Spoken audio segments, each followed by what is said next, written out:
Hi, I'm Izzy, and today I'm going to be showing you how I make this Saber line effect. Even though I use it on my velocity edits, you can also use it on transition edits with pictures. And before we start the tutorial, I have to mention that you will need a plugin, but it's a free plugin. It's called Saber plugin. I'm going to leave it linked in the description, and you can search up tutorials on how to download it if you're not sure how to do it. So let's begin the tutorial. I have my clip ready. It just has Twixtor, but it's not necessary. You're gonna need to duplicate your layer, pressing Ctrl D, and then I am gonna make the quality full. It's not necessary, but I think it's a bit easier because we're gonna need to mask our layer.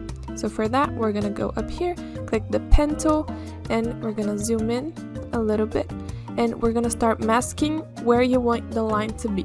I'm gonna be doing his jawline because that's the most common, but you can just do whatever you want. So for the mask, I'm gonna just start outlining it. And as you can see, it's like just straight lines. So I'm gonna make it a bit smoother by holding Alt and clicking the dots. As you can see, like this, it's more rounded and less rough. So I think it looks better, but you can just adjust it to your liking. Now that the first frame is ready, you're gonna press M and you're gonna click the stopwatch beside mask path because we're gonna keyframe the mask so it follows the movement of the video. Then you're gonna go 2 frames forward, and as you can see, the mask doesn't match the movement anymore, so we're gonna move it so it matches. We're gonna go back to the selection tool, and we're gonna drag the mask so it's where it needs to be in the video. You're just gonna keep doing that for the entire video. If your video is a bit faster, you can adjust it frame by frame, but since mine is not too fast, I'm adjusting it every 2 frames. So as you can see, my mask has gotten to a point where the shape doesn't match anymore. So we're gonna need to adjust the actual mask. We're gonna go back to the pen tool, and we're gonna click the clip, and we're just gonna adjust the dots right here. I recommend not changing it too much or else it will look weird. So just adjust it when it's really necessary.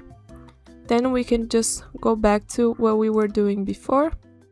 You just need to keep doing this for the entire clip, just moving your mask on the video so it matches the movement and changing the dots so they match your shape. So after you keyframed your entire clip, it should look something like this. I'm gonna zoom out so we can do the actual Saber effect. We're gonna search Saber on the effects tab, and we're gonna add that to the clip that we just masked. It's gonna look like this at first, but we're gonna adjust it so it's gonna match the mask that we just created. Let's first change the color. I'm just gonna do a pink, but you can do whatever you want. Then on these settings right here, they're just gonna change how it looks, the glow and like the size, so you can just mess around to see what you like, but I'm gonna leave mine like this.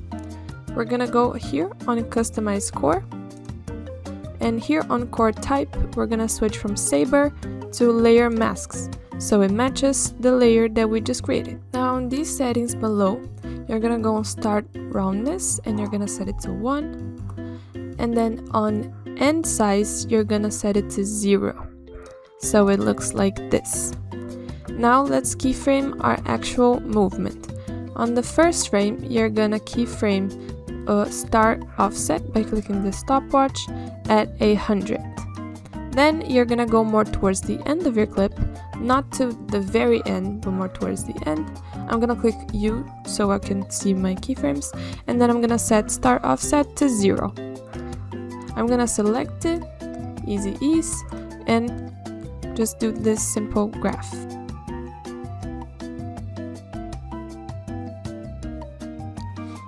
Now let's do the end keyframes. You're gonna go to like the middle here, and you're gonna keyframe end offset at 100. And then on the last frame of your clip, you're gonna keyframe to 0. This time I'm just gonna easy ease, but you can just do a graph if that's what you prefer. As you can see, it's on a black screen, so to change that, we're gonna click here on toggle switches, and then on mode, you're gonna switch it from normal to screen. And now you have a stroke that follows your video. Again, you can mess around with the settings a bit, you can see what you prefer, and that's about it.